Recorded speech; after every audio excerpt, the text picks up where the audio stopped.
funcionan.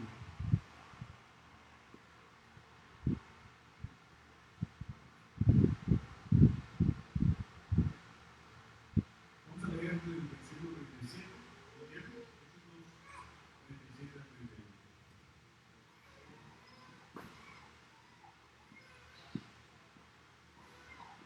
Dice así: al oír esto, se convirtieron de corazón y dijeron a Pedro y a los otros apóstoles, a los hermanos, díganle. Pedro les dijo: arrepentíos y bautícese cada uno de vosotros en el nombre de Jesús, en el nombre de Jesucristo, para perdón de los pecados, y recibiréis el don del Espíritu Santo. Porque para vosotros es la promesa, y para vuestros hijos, para los que están lejos, por cuantos el Señor nuestro Dios, para cuantos el Señor nuestro Dios llamare. Y con otras muchas palabras testificaba, les exhortaba diciendo: sed salvos de esta perversa generación. Así que los que recibieron su palabra fueron bautizados y se le dieron aquel día como 3,000 personas, y perseveraban en la doctrina de los apóstoles, en la comunión unos con otros, en el partimiento de pan y en las oraciones. Señor, te damos gracias por tu palabra, te damos gracias, Señor, por lo maravilloso que eres. Gracias por estar con nosotros un poquito más, Señor. Gracias porque nos permites hablar. Gracias por tener un lugar, Señor, donde podamos reunirnos y exaltar tu nombre. Gracias por la vida, por las fuerzas, por la familia, por todo lo que tú, oh Dios, permites alrededor de nuestra vida. Ya que todo ayuda para nuestro bien. Te damos gracias, Señor, por tus bendiciones. En el nombre de Jesús, ahora te pedimos que prepares nuestros corazones para que la palabra haga el efecto que tienes que hacer.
Ya despertó, ya despertó mi computadora.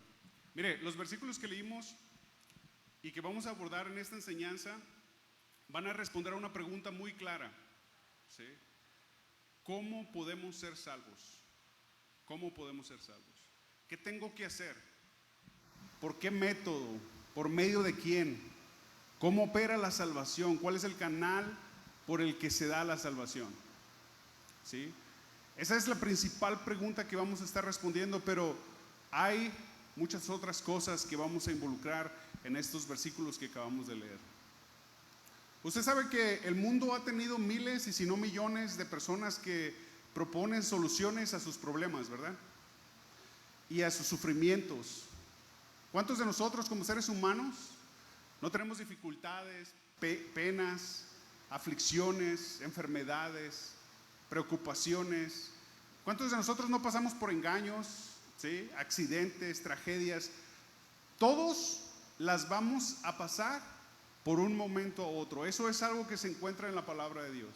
Seas cristiano, confíes en Dios o no confíes en Dios, por el simple hecho de estar en la tierra, todos vamos a pasar por todo esto. Pero quiero recordarle a los cristianos y a aquellos que no han rendido su vida a Jesucristo, que la palabra de Dios nos enseña que tanto aquellos que confiamos totalmente en Dios como que aquellos que son ateos o no confían en Dios, a ambos nos va a descender lluvia, ¿se acuerdan?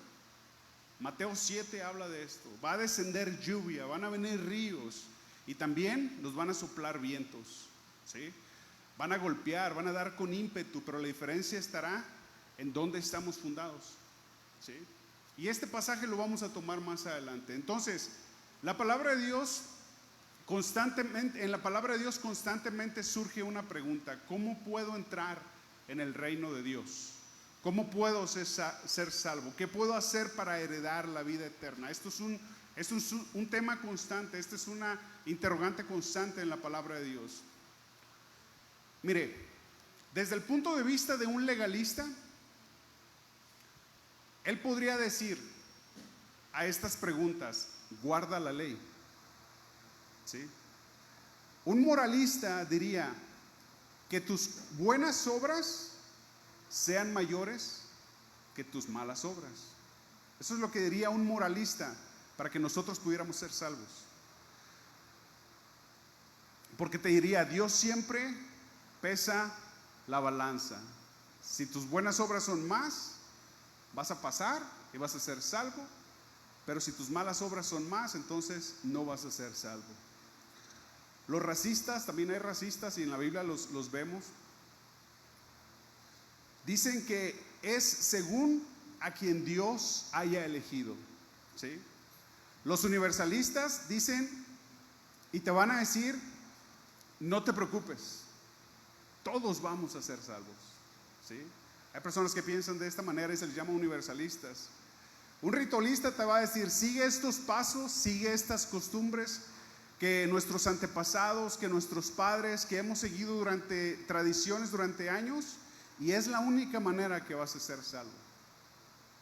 Y todos estos aíslan ciertos textos de la Escritura para amparar creencias, u omiten ciertos textos de la Escritura. Pero un legalista conoce muy bien Santiago 2:21, que dice así, escuche: no fue justificado por las obras Abraham nuestro padre cuando ofreció a su hijo Isaac sobre el altar.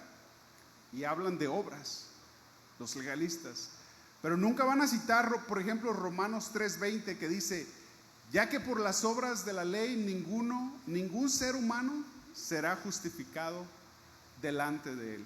¿Ven el contraste? Un moralista siempre va a citar Juan 5:29, es un versículo que puede estar citando, que dice: y los que hicieron lo bueno saldrán a resurrección de vida, mas los que hicieron lo malo a resurrección de condenación. Obras, ¿verdad? Pesando. Pero no va a citar nunca Efesios 2:8, que dice: porque por gracia sois salvos por medio de la fe, y esto no de vosotros, pues es un don de Dios, es un regalo de Dios, no por obras, para que nadie se gloríe. ¿Sí? Alguien que es racista va a citar Isaías 45:17, y hago el enfoque en racismo porque anteriormente en la Biblia, la palabra de Dios habla mucho de judíos y gentiles, ¿verdad? Y para un judío, un gentil era desechado.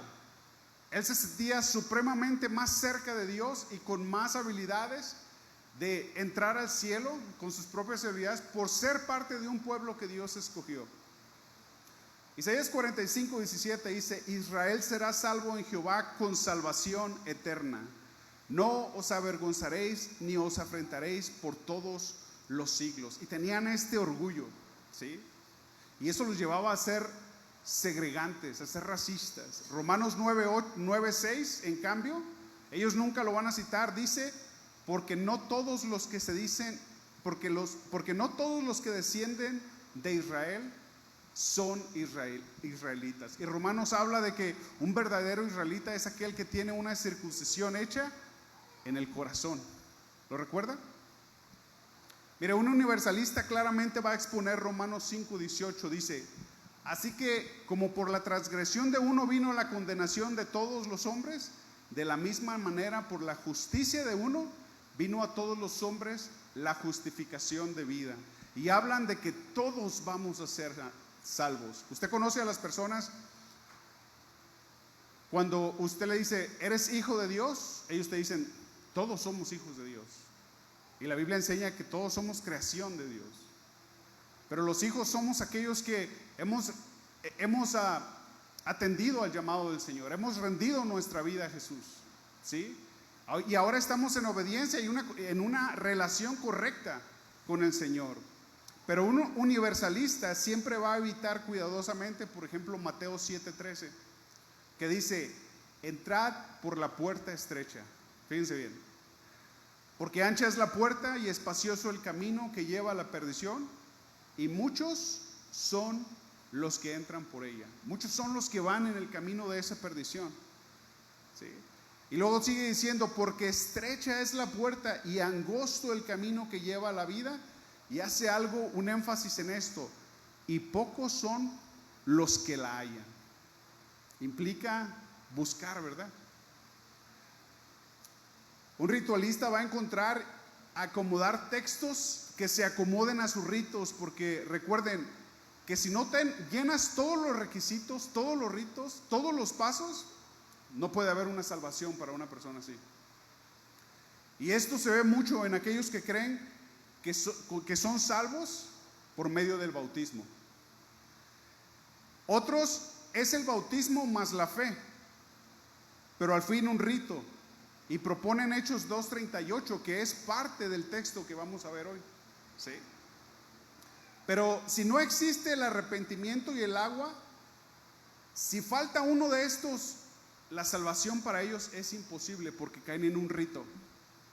Y tiene que ser de la manera que ellos dicen. No ven todo el consejo de Dios.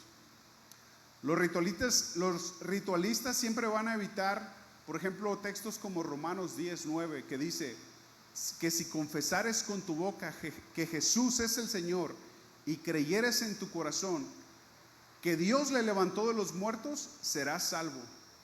Porque con el corazón se cree para justicia, pero con la boca se confiesa para salvación. Y en ese texto no vemos agua. ¿Lo ve? En Hechos 2:38 sí, pero ahorita lo vamos a desglosar, el por qué vemos el agua. Pero siempre van a buscar textos que solidifiquen lo que ellos dicen, que respalden lo que ellos creen. Miren, está un poquito fuerte, bro. ¿Le bajas poquito? Creo que chilla un poquito. Miren, un estudioso de la palabra de Dios dijo: podemos probar cualquier cosa con la Biblia, escuche, cualquier cosa, y cualquier creencia, y tener cualquier tipo de doctrina que sale, entre comillas, de la Biblia, ¿sí? Cuando sacas los textos bíblicos de su contexto. Por eso debemos comparar la palabra de Dios, entiéndase cualquier enseñanza que se dé, con la palabra de Dios. Por eso el primer principio para interpretar la Biblia es que la Biblia es su propio intérprete, ¿sí? No necesitamos de más, no necesitamos de opiniones de hombre, necesitamos echarnos un clavado en la palabra de Dios para poder entender lo que quiere decir la palabra de Dios. En el pasaje que vamos a ver y que hemos estado estudiando, estamos tratando con el sermón de Pedro, ¿se acuerdan? Y sí, todavía estamos ahí. Y es importante ver lo que pasa en la respuesta después de que el apóstol Pedro predica su primer sermón. Porque se nos va a revelar principios para nosotros y para la manera en que practicamos la evangelización y cómo anunciamos a Jesús. Escuche, entonces, dejen retomar en donde nos quedamos. Voy a retomar Hechos 2:37 y lo voy a volver a leer, pero de ahí vamos a partir, que dice: al oír esto, se compungieron de corazón y dijeron a Pedro y a los otros apóstoles: varones hermanos, ¿qué haremos? Al oír que, voy a resumir las últimas cuatro enseñanzas. Al oír que, bueno, Hechos capítulo 2 nos dice que al oír predicar a Pedro, porque Pedro les explicó que eran las señales cuando cayeron las nuevas lenguas, ¿sí? Que fueron testigos, que era ese viento recio que soplaba, que era ese estruendo, no era un viento recio que soplaba, era un ruido como de un viento recio que soplaba. Pedro hablaba de las otras lenguas que eran señales que estaban prometidas. Hablaba de Jesús Nazareno, que fue varón aprobado por Dios, y hablamos de que hizo maravillas, prodigios y señales. Y Dios lo levantó del muerto y por eso fue exaltado a la diestra del Padre. Y les dice Pedro que ustedes lo crucificaron, pero Dios lo hizo Señor y Cristo. Pero mire, ¿qué pasó cuando Pedro les explica cómo estaban delante de Dios en Hechos 2? Ellos creían que estaban cerca de Dios, pero Pedro les dijo: no, ustedes están muy alejados. Pasó que, dice la palabra de Dios, se compungieron de corazón, ¿sí? Se compungieron de corazón. ¿Lo leyó ahí? Hechos 2, 37 y 38. Bueno, estamos aquí. La palabra compungir, esta palabra compungieron, se usa, fíjese bien, únicamente en este versículo, en el Nuevo Testamento. Es la palabra catanuso y habla de perforar algo hasta atravesarlo.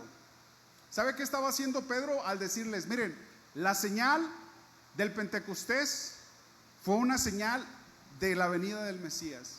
Ustedes lo mataron, Dios lo resucitó, ¿sí? Estaba haciendo eso, estaba perforando hasta atravesar. Esta palabra, compungieron, también habla de picar en algo que está vivo. Habla de sentir un remordimiento por lo que se ha dicho. Habla de afligirse profundamente, estar sumamente afligido y tener el corazón atravesado. Eso quiere decir compungir. Cuando ellos escucharon el mensaje de la palabra de Dios de Pedro, se compungieron. Tenían algo atravesándoles el corazón.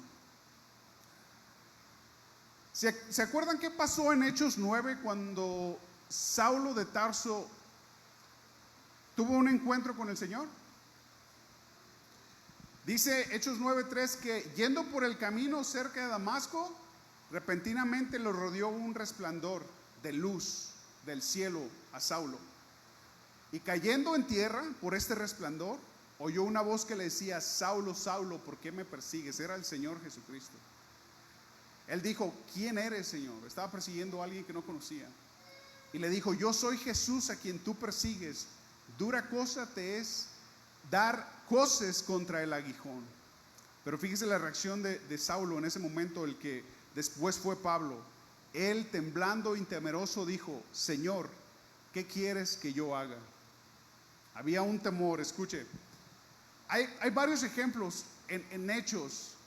Y en Hechos habla de una, cuando hablan de un encuentro con el Señor, habla de este compugir, habla de este estar atravesado, de estar ahora sí sin armamento, sin justificaciones, sin la autojusticia que nosotros en ocasiones nos cargamos.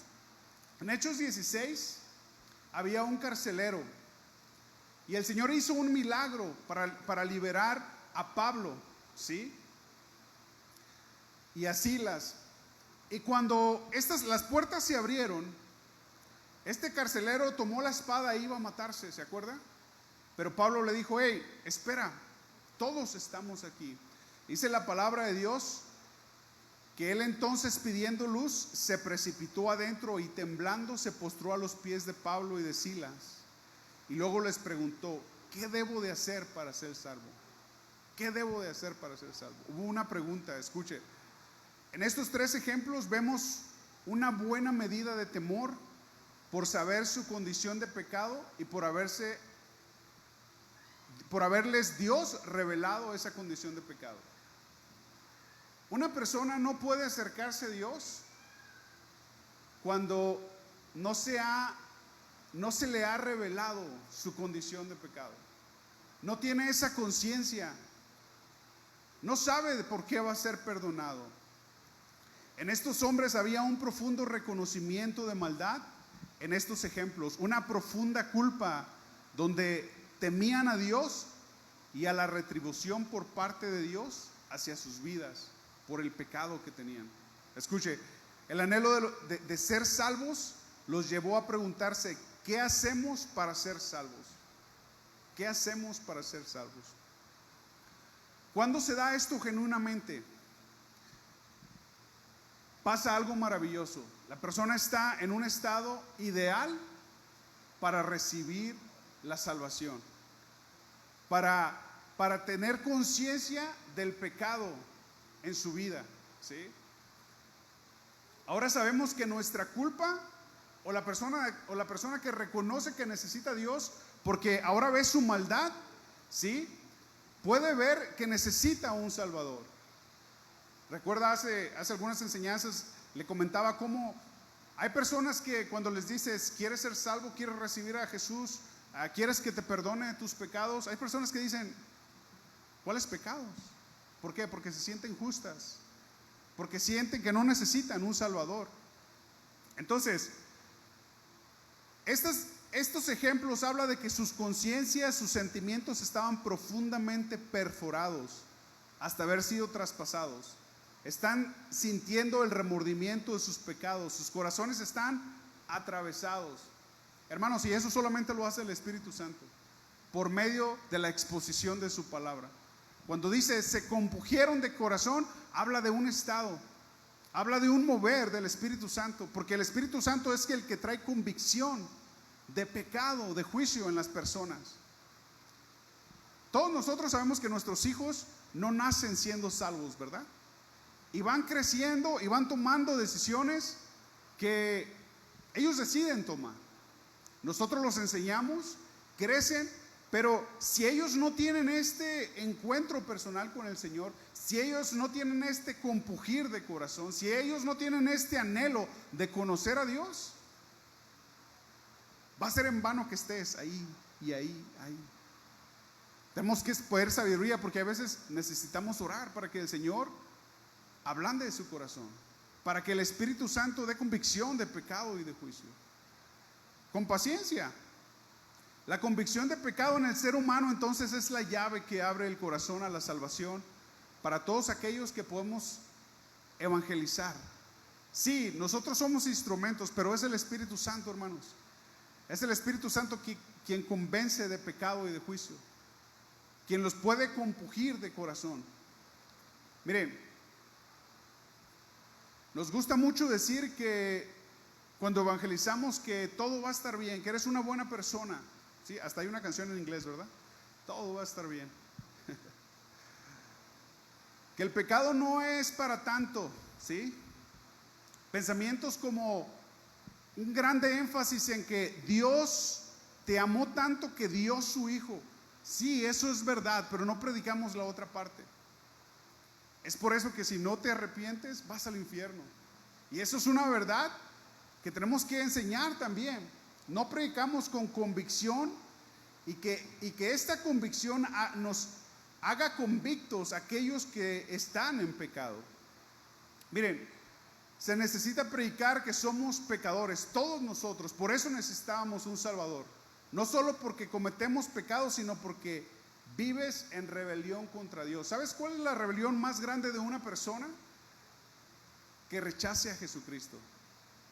Esa es la rebelión más grande. Que rechace el señorío de Jesucristo. Ese es un mandamiento de Dios, acercarnos a Jesús. Ahora,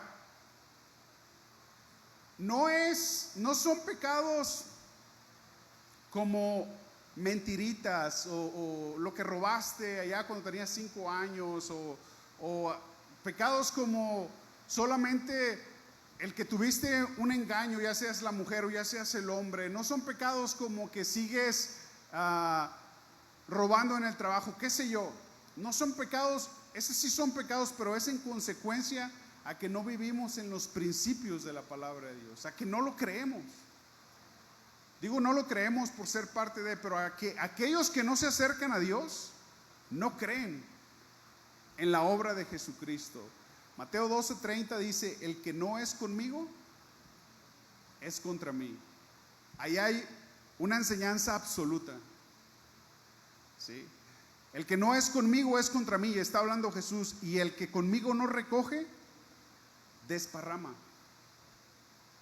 Y esto es algo que siempre debemos de exponerles a aquellos a los que estamos predicando la palabra de Dios. Dios dice esto respecto al pecado, pero nosotros creemos otra cosa. Dios nos dice que, por ejemplo, una pareja debe casarse, pero aún así hay cristianos que, siendo cristianos entre comillas, no quieren casarse ni por la iglesia ni por el civil, porque dicen que el matrimonio ya es algo obsoleto. ¿Sí? Dios dice: el engañar a tu mujer, el engañar a tu esposo, el coquetear con el mundo es pecado. Pero hay quienes dicen: no, no es para tanto. ¿Sí? Y el Señor es muy claro: el que no está conmigo está en contra de mí. ¿Sí? No se trata de convencer a la gente con sobarles la espalda, ¿sí? La mejor herramienta, nos dice Hebreos 4:12, que es la palabra de Dios. La palabra de Dios, predicarles la palabra de Dios, porque la palabra es más cortante que toda espada de 2 filos, y esta va a penetrar, ¿sí?, hasta lo profundo de nuestro ser. Allí va a examinar nuestros pensamientos, nuestros deseos, y va a dejar en claro si nuestros deseos son buenos o son malos. Y dice Hebreos 4:13 que nada de lo que Dios ha creado puede esconderse de Él, pues Dios puede ver todo con claridad y ante Él seremos responsables de todo lo que hemos hecho. Es precisamente lo que Pedro les está diciendo en este sermón a los judíos. Ustedes son responsables de lo que le han hecho a Jesús, al Mesías, ¿sí? Por eso Hechos 2:38, seguimos ahí, dice: Pedro les dijo, cuando ellos dijeron, se compugieron de corazón y le dijeron: ¿qué podemos hacer? Pedro les dijo: arrepentíos y bautícese cada uno de vosotros en el nombre de Jesucristo. Pero vamos a detenernos en esta palabra, arrepentimiento. Esta palabra es una palabra muy interesante porque es la palabra metanoeo. Arrepentidos quiere decir piensa diferente. Se puede traducir así. Cambia la actitud que tienes hacia el pecado. Cambia la manera de vivir. ¿Sí? Eso es lo que quiere decir arrepentimiento. Ahorita lo vamos a ver más. El falso, fíjense bien, la diferencia entre el arrepentimiento verdadero, pero el arrepentimiento falso, el falso arrepentimiento teme a las consecuencias del pecado. El verdadero arrepentimiento teme al pecado en sí mismo, porque este pecado es una afrenta ante Dios y porque este pecado te va a alejar de Dios. ¿Sí? No temes a las consecuencias, porque si temes a las consecuencias es como si ya te brincaste lo que debes temer antes, temer al pecado. Ahorita voy a explicar un poco más de esto. ¿Por qué tememos al pecado? Porque es un insulto para Dios. ¿Sí? Y porque si es un insulto para Dios, el corazón de una persona con un verdadero arrepentimiento, con un arrepentimiento genuino, abandona esa práctica del pecado. Por eso es interesante, mire, le voy a hacer unos ejemplos prácticos. Al principio vimos Mateo 7:25, que habla de que todos vamos a pasar por lluvias, todos vamos a pasar por vientos, los ríos van a golpear. Pero aquí dice, hay un principio, cuando usted junta estas dos enseñanzas, cuando estaba haciendo esta enseñanza, como que el Señor me llevó ahí a juntarlas y salió algo muy interesante. Mateo 7:25, se lo voy a parafrasear, dice que sobre los dos, sobre justos e injustos, sobre los que creen en Dios y los que no creen en Dios, descienden lluvia, vienen ríos y soplan vientos y golpean contra su casa, golpean contra la persona, golpean contra la familia, golpean con los que están a su alrededor. No se me pierdan, está muy interesante lo que les voy a decir. Un verdadero arrepentimiento, dice entonces la palabra metanoeo, te hace pensar diferente, te hace cambiar de actitud. Ahora, la actitud habla de la manera que estás dispuesto a comportarte o a obrar. Esa es la actitud. ¿De qué manera estás dispuesto a comportarte o a obrar? También arrepentimiento es cambiar la manera de vivir. Pensar, cambia tu actitud y cambia tu manera de vivir. Un comentarista, y esto no es doctrinal, estuve buscando muchas referencias acerca de Mateo 7:25, pero un comentarista se me hizo muy adecuado para este momento. Esto no es algo doctrinal, simplemente usted júzguelo. Dice que las lluvias son las pruebas temporales que Dios en su divina providencia permite en la vida de todo ser humano. ¿Verdad que ahorita no está lloviendo? Las lluvias siempre son temporales. Y después del diluvio, ¿qué dijo Dios? Jamás raeré a la tierra, o jamás vendrá un juicio con agua. Cuando Jesús habla de esto, este comentarista dice que las lluvias son eso, son las pruebas, pero por medio de la divina providencia. Dios está, ahora, la divina providencia o la providencia divina de Dios habla de que Dios está en absoluto control de todas las cosas. A Él nada le toma por sorpresa. Nada, absolutamente nada.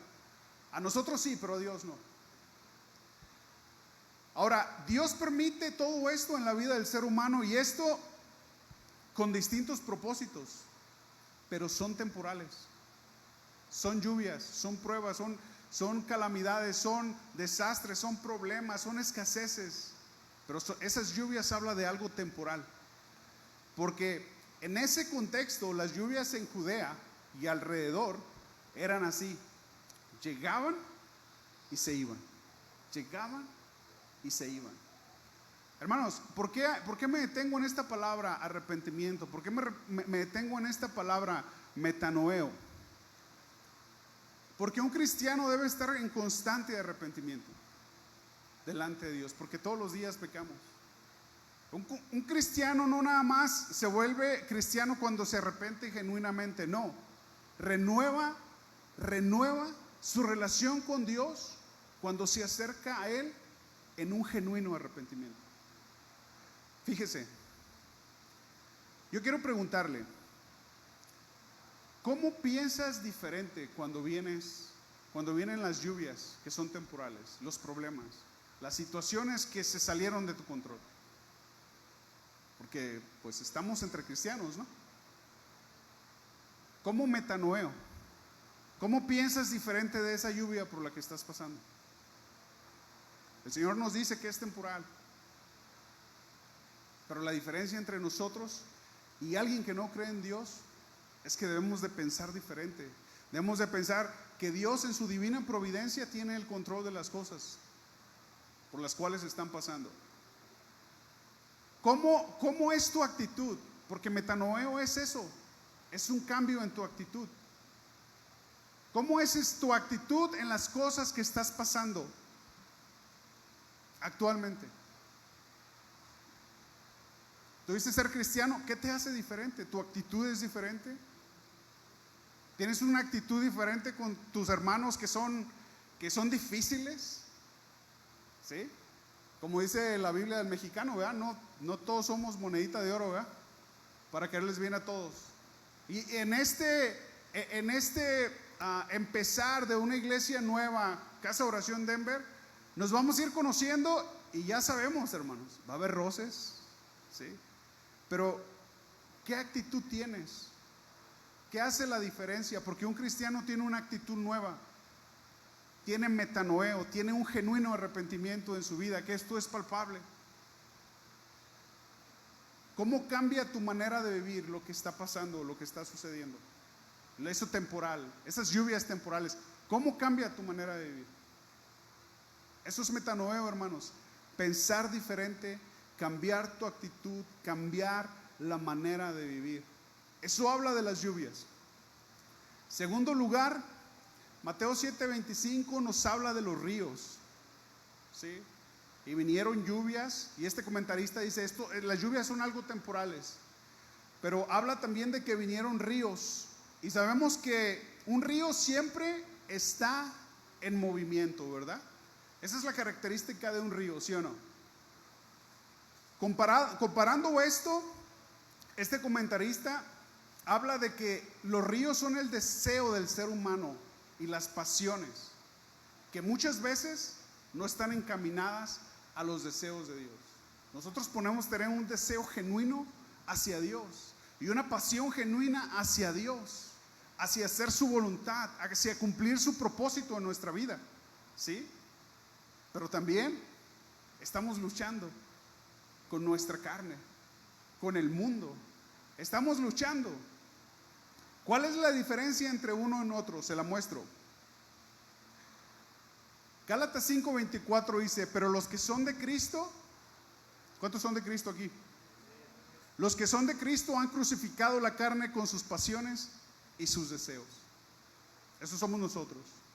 Colosenses 3:5, haced morir pues lo terrenal en vosotros: fornicación, impureza, pasiones desordenadas, malos deseos y avaricia, que es idolatría.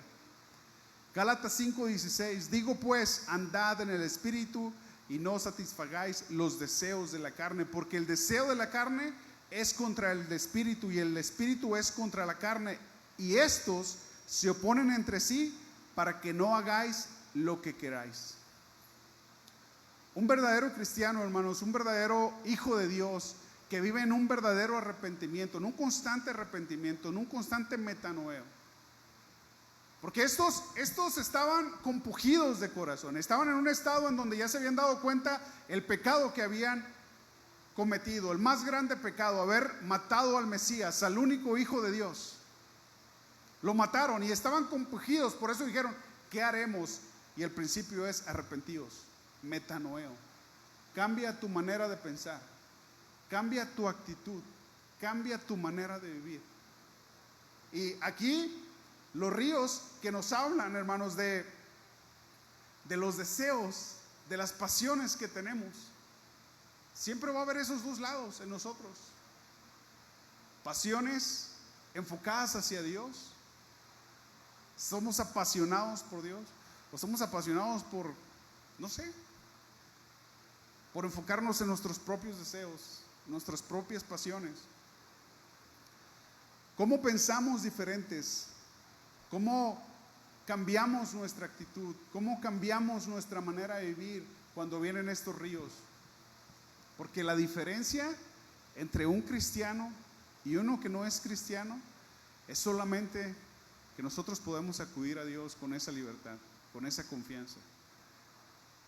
¿Sí? Tenemos la palabra de Dios. ¿Por qué? Porque tenemos ese fundamento.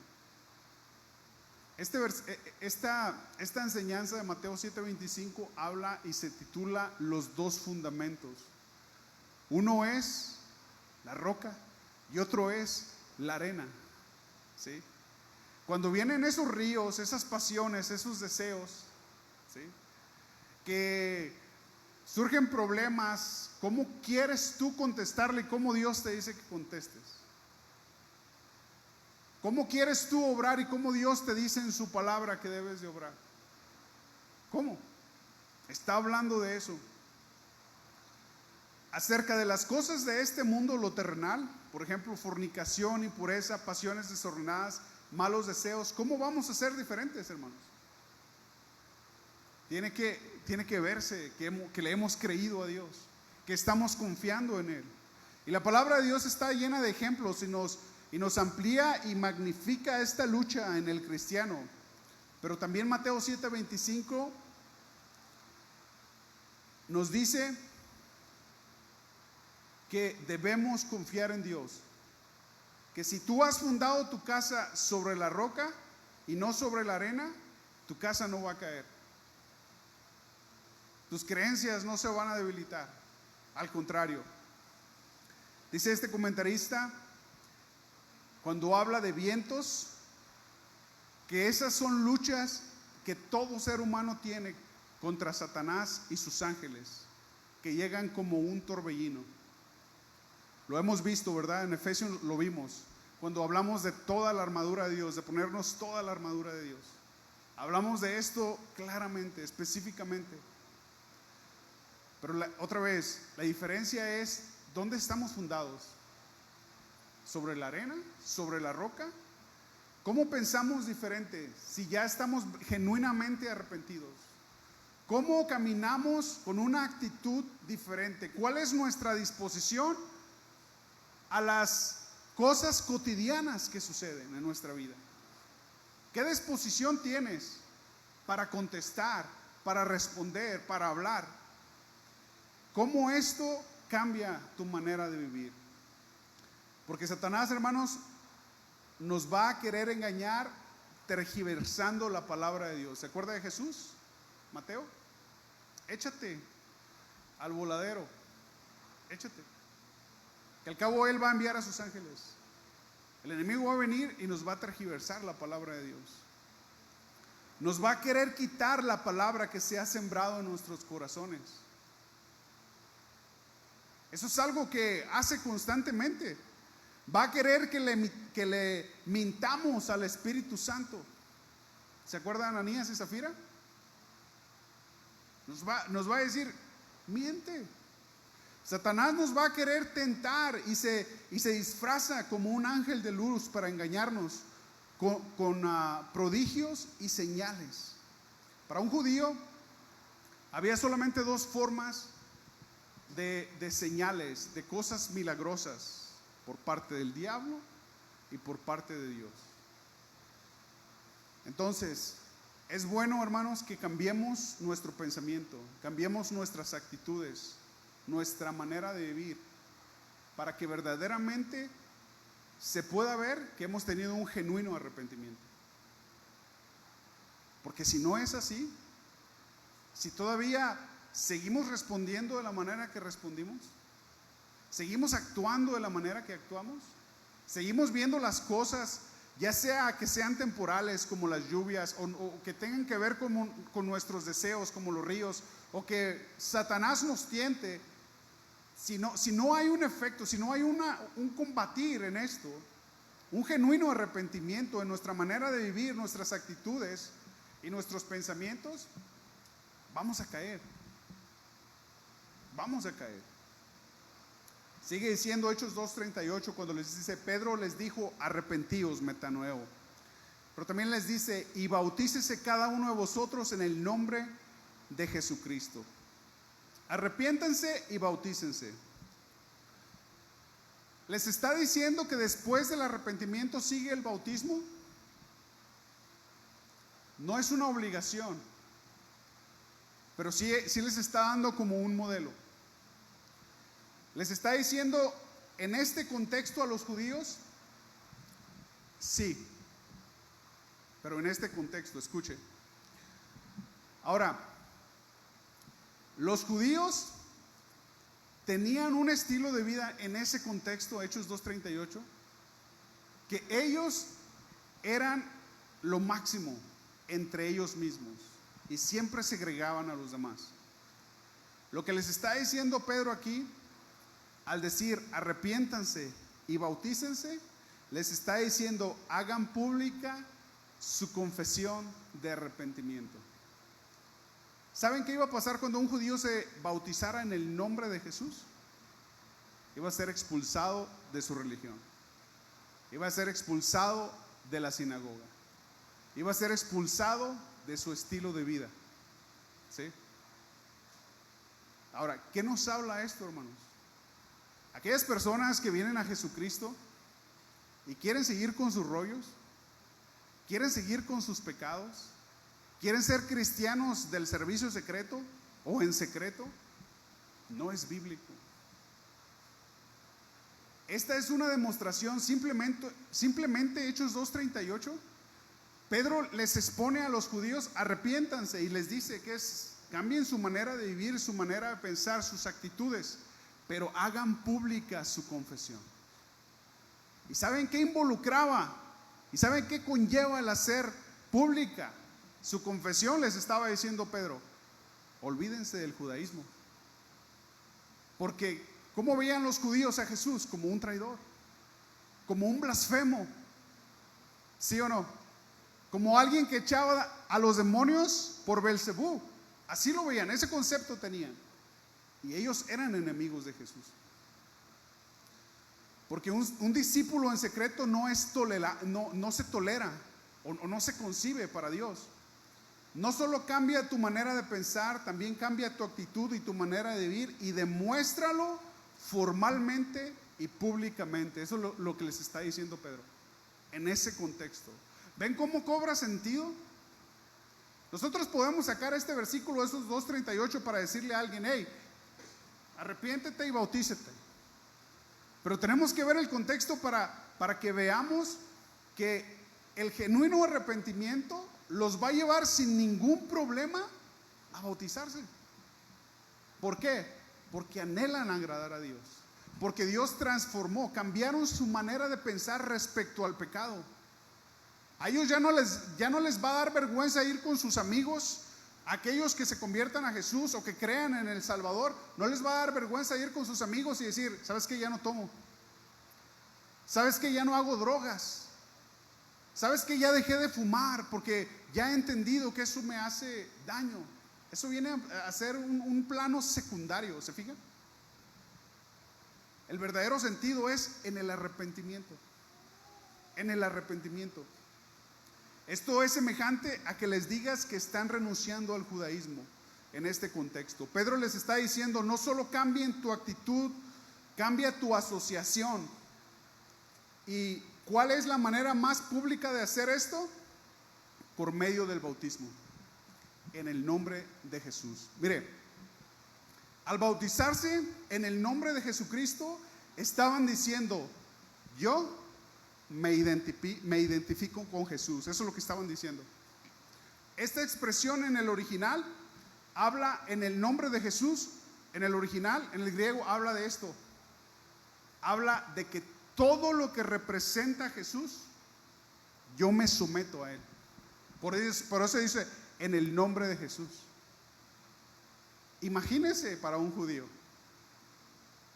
Y el requerimiento para el que quiera venir al Señor no es menos. Si tú quieres venir al Señor y tienes una vida de pecado y no la quieres dejar, no ha habido un verdadero arrepentimiento. Tu vida todavía no ha dado un giro de 180 grados, que eso es lo que es, un giro de 180 grados en cuanto al pecado.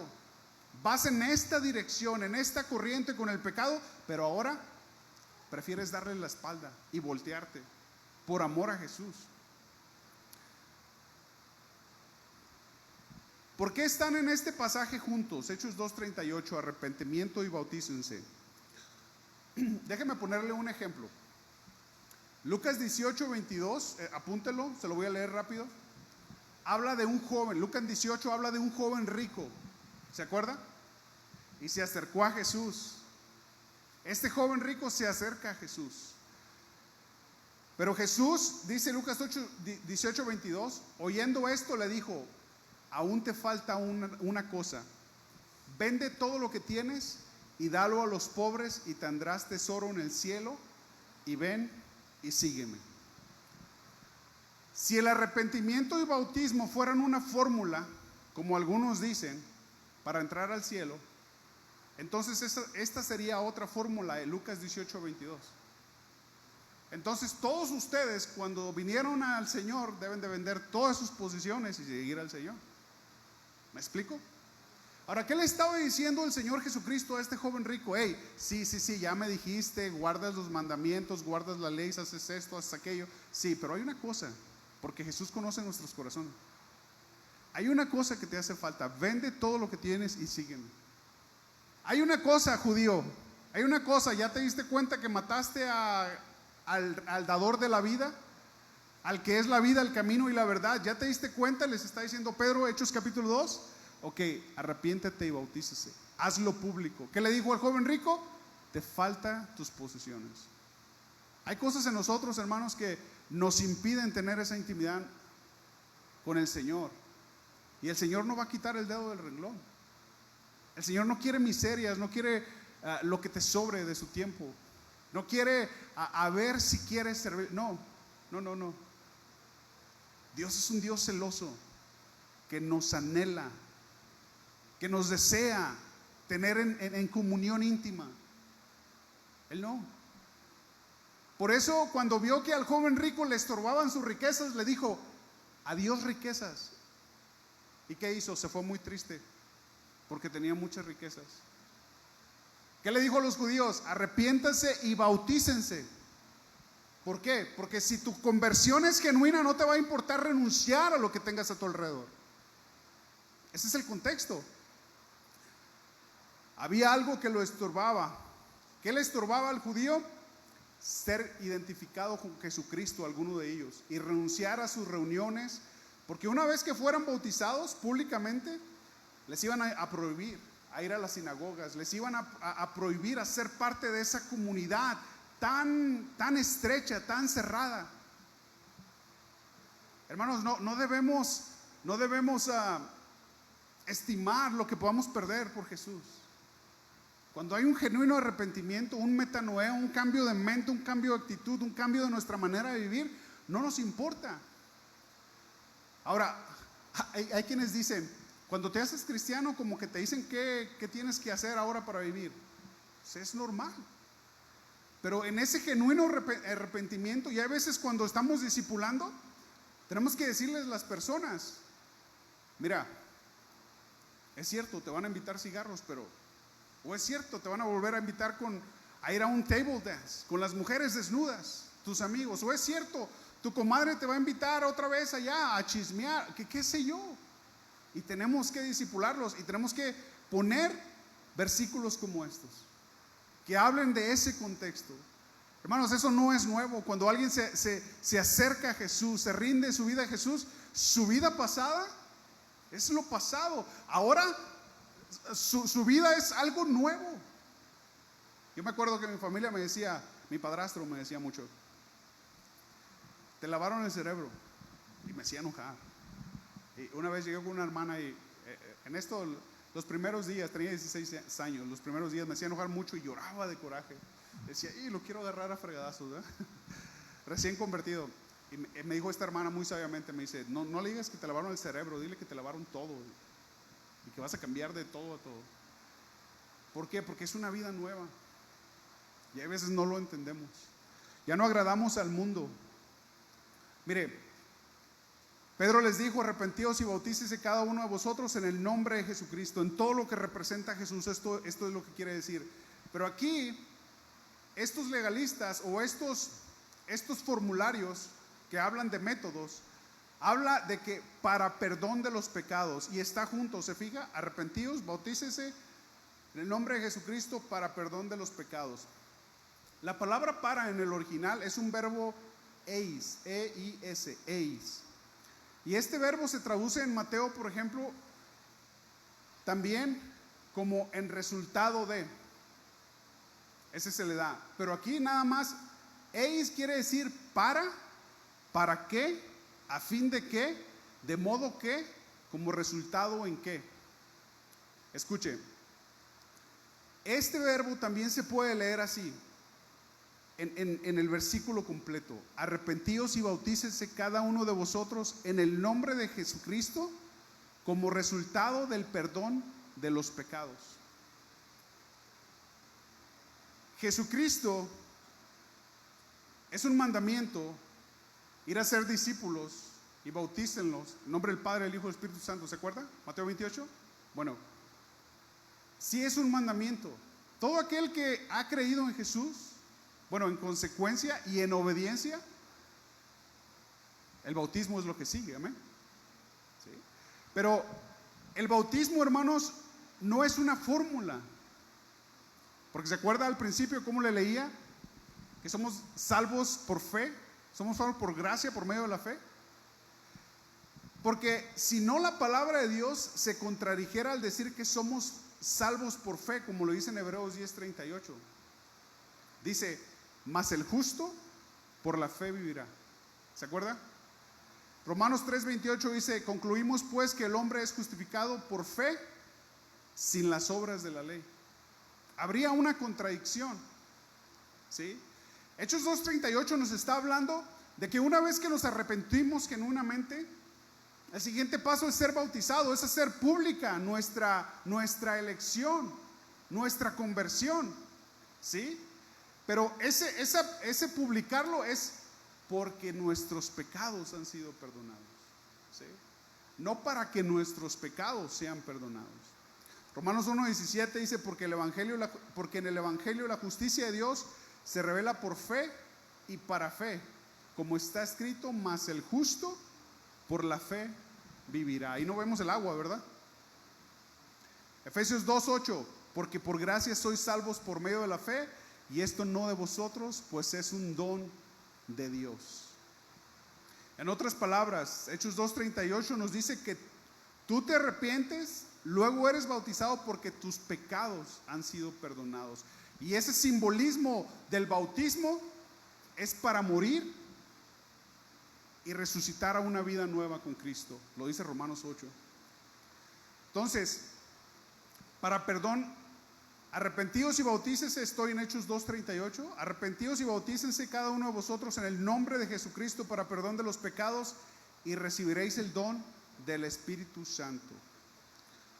Ahora no conectemos aquí el recibir el don del Espíritu Santo con el bautismo del agua, hermano.